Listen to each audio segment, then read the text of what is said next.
नमस्कार, capital TV देख रहे हैं आप। मैं हूं आपके साथ पूजा। ब्रेकिंग नाउ में बड़ी खबर आपको बता रहे हैं। मोदी सरकार ने एक बार फिर से ऐतिहासिक कदम उठाते हुए संसद में बड़ा धमाका कर दिया है।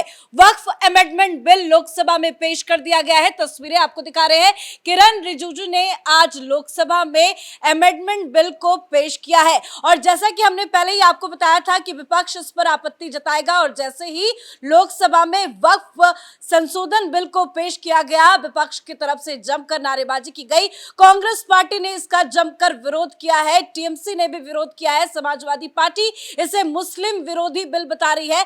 अलग अलग नेताओं का अलग अलग बयान सामने आ रहा है और संसद में बवाल मच गया है। तो कैसे विपक्षी पार्टियों को मिर्ची लग गई है, कांग्रेस क्यों इस बिल का विरोध कर रही है, तमाम बड़ी अपडेट आपको बताएंगे। मेरे साथ न्यूज रूम से जुड़े हुए हैं कैपिटल टीवी के editor in chief doctor Manish Kumar. Bill तो संसद में पेश हो गया और आपने कहा था कि विपक्ष इसको कहेंगे कि ये बिल वापस लिया जाए, वही तस्वीर नजर आ रही है। विपक्ष ने हंगामा करना शुरू कर दिया है। देखिए, सबसे बड़ी खबर इस वक्त की क्या है, बिल तो पास हो गया और ये इंडी गठबंधन के लोग और ये उद्धव ठाकरे की स्पोक्स पर्सन वो प्रियंका चतुर्वेदी सवेरे से पूछ रही थी कि अपने पार्टनर से आपने पूछा, जेडीयू से पूछा, टीडीपी से पूछा, नीतीश कुमार से पूछा, नायडू से पूछा। तो अभी अभी जब ये शुरुआत हुआ और जैसे ही जेडीयू के जो फ्लोर के लीडर है ललन सिंह, वो मंत्री भी है, उन्होंने साफ साफ कह दिया कि विपक्षी पार्टियों को कि ये जो बिल लाया जा रहा है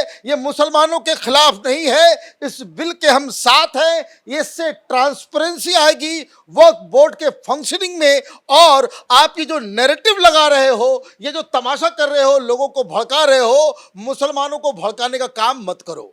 मतलब एक बहुत बड़ा सियासी झटका।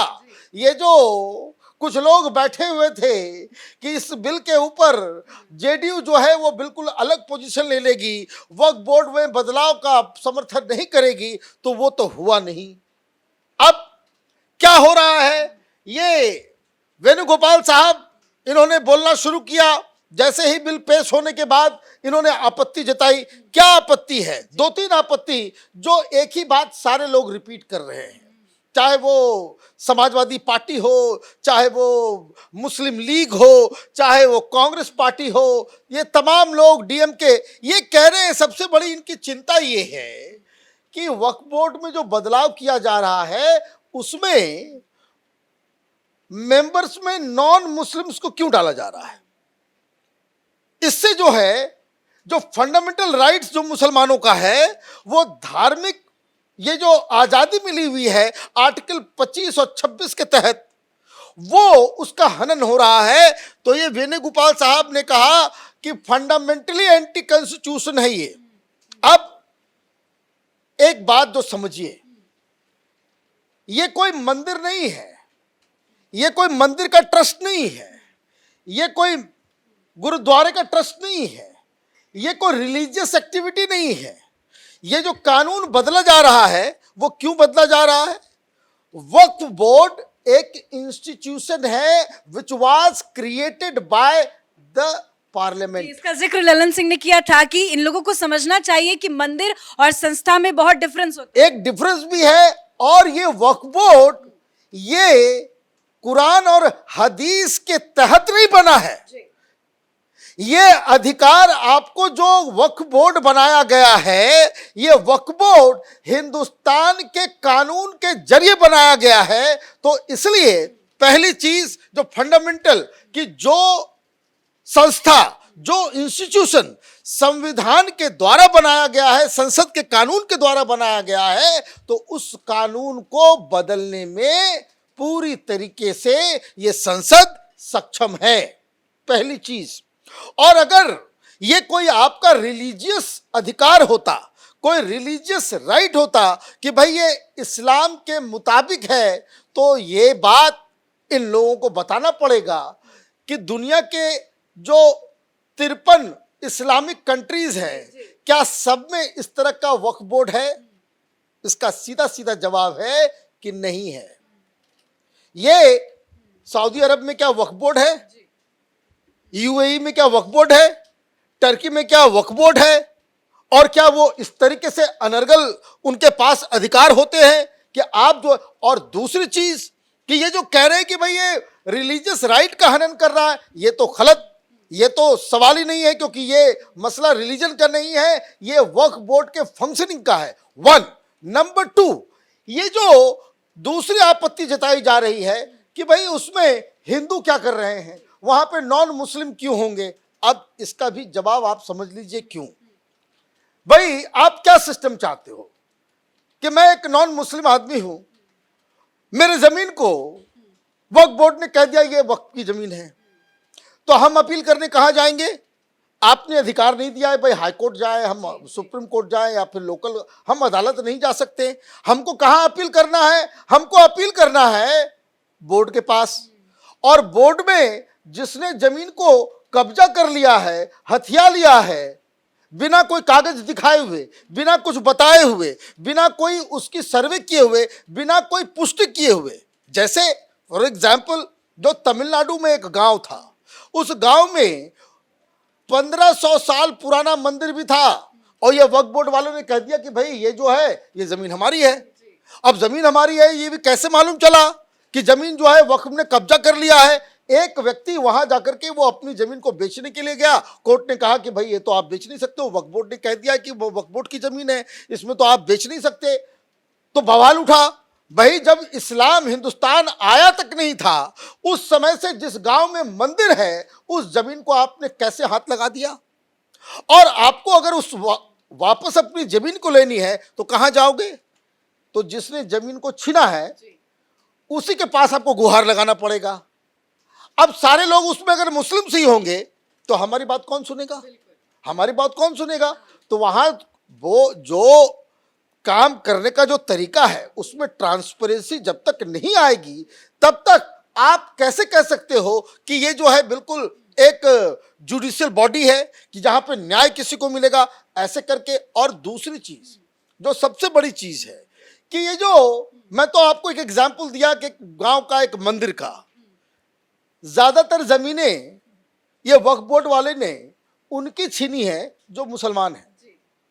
आप ये समझिए, ये जो कब्जा हो रहा है वो कब्जा हो रहा है इसलिए क्योंकि वो मुसलमानों की, जब मुसलमान ज्यादा इससे आहत हैं, ये तमाशा कर रहे हैं, ये वोट बैंक पॉलिटिक्स, ये मौलवी मौलानाओं की चटुकारिता करने के लिए, ये बड़े बड़े ऑर्गेनाइजेशन की चटुकारिता करने के लिए ये लोग यहाँ पे अनर्गल बातें कर रहे हैं। मुसलमान ज्यादा प्रभावित है। और दूसरी चीज, भाई ये ट्रांसपेरेंसी क्यों नहीं होनी चाहिए। भाई दिक्कत क्या है, दिक्कत मैं बता रहा हूं कि हर जगह बोर्ड में यही नेता बैठे हुए हैं, कांग्रेसी, मुस्लिम लीग और ये सब सारे लोग बैठे हुए हैं, लूट मचा रहे हैं ये लोग।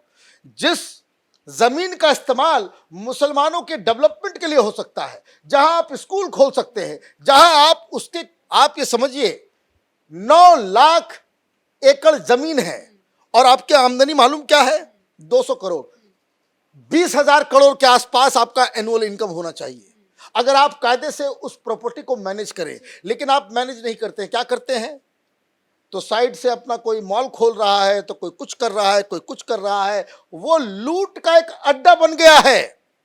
ये लुटेरे बैठे हुए हैं वक्फ बोर्ड के अंदर, और इस लूट को रोकने के लिए ट्रांसपेरेंसी लाई जा रही है। लेकिन कांग्रेस पार्टी कह रही है कि ये बिल संविधान के खिलाफ है। अब संविधान कहां से आ गया। देखिए, संविधान ये लोग पढ़ते नहीं है, लेकर के घूमते हैं। सिर्फ संविधान को लेकर के घूमते हैं, ये लोग पढ़ते नहीं है। इसलिए इनको हर चीज वो गैर संवैधानिक लग रहा है। और अगर गैर संवैधानिक अगर है तो फिर आप उसको चैलेंज करो जाकर के, आप कोर्ट में जाकर के चैलेंज करना। अभी आप तो ये देखिए, ये बिल अब पास होगा क्योंकि अब संख्या भी है सरकार के पास और लोकसभा में ये पास होना है। और अगर बहुत ज्यादा दिक्कत किसी को है तो इसको आप कमेटी में भेज सकते हैं, एक टाइम बाउंड, और उसके बाद आप उसको लेकर के आ सकते हैं। दिक्कत क्या है कि ये जो वक्फ बोर्ड है ये एक लैंड माफिया की तरह काम कर रहा है। ये लैंड माफिया की तरह काम कर रहा है। भाई आप ये बताएं कि वक्फ बोर्ड का कोई एक क्रेडिबिलिटी जिससे मुसलमानों का उससे भला हो रहा हो।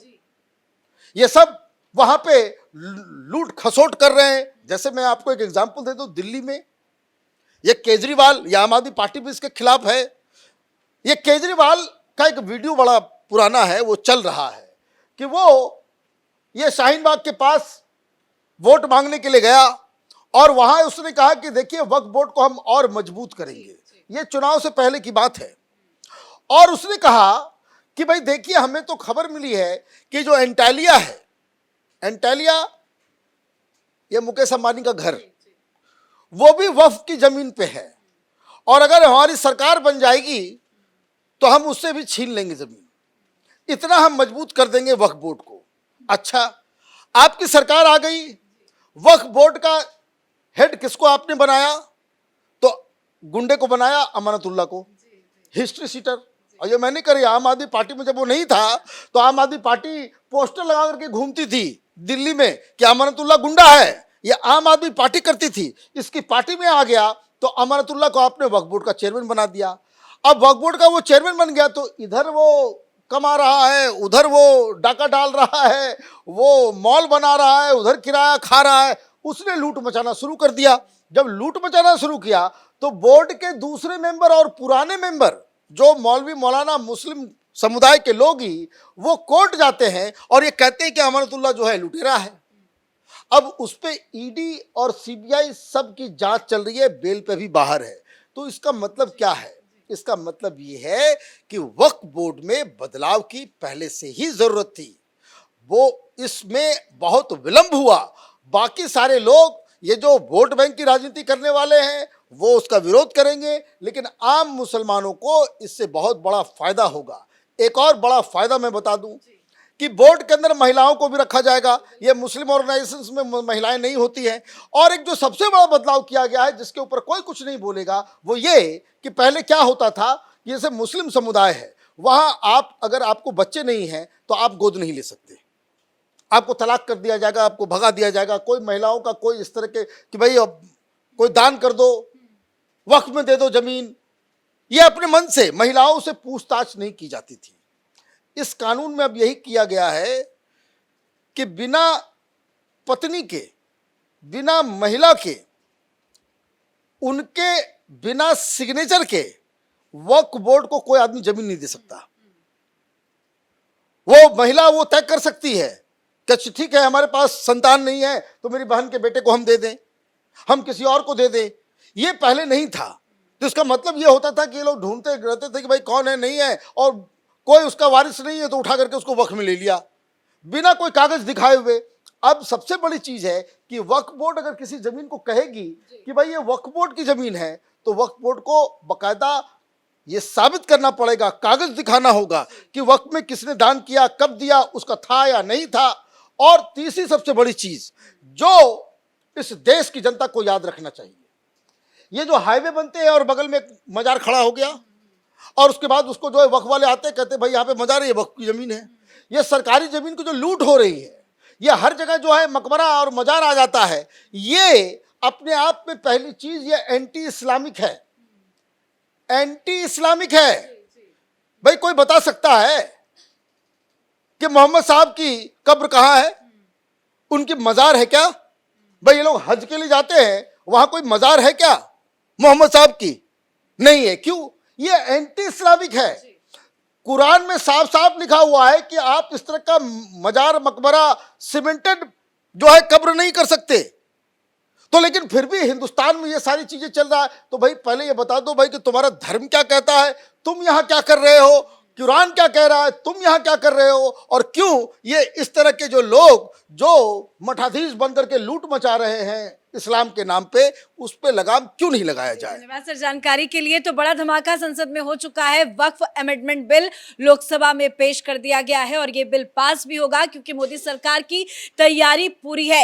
एक तरफ विपक्ष के सभी सांसदों ने इसका विरोध किया है, Samajwadi party, Congress party, DMK, हर किसी ने इस पर विरोध जताया है। ओवैसी ने भी इस बिल का विरोध किया है, जिसकी पूरी की पूरी संभावना ही थी कि जैसे ही ये बिल पेश होगा लोकसभा में हंगामा होगा। वही हुआ है। लेकिन ये विपक्ष के सांसद जिस पर सवाल खड़े कर रहे थे कि क्या जेडीयू इस बिल का समर्थन करेगा, पर जैसे इस बिल को लाया गया, किरण रिजिजू ने पेश किया, जब ललन सिंह की बारी बोलने की आई तो ललन सिंह ने खुलकर इस बिल का समर्थन दिया है और समर्थन के साथ साथ विपक्षी पार्टियों की भी बोलती बंद कर दी है। तो एक बहुत बड़ा झटका विपक्षी सांसदों के लिए। इस बड़ी खबर में मेरे साथ फिलहाल इतना ही। कैमरा पर्सन रवि के साथ मैं पूजा, कैपिटल टीवी।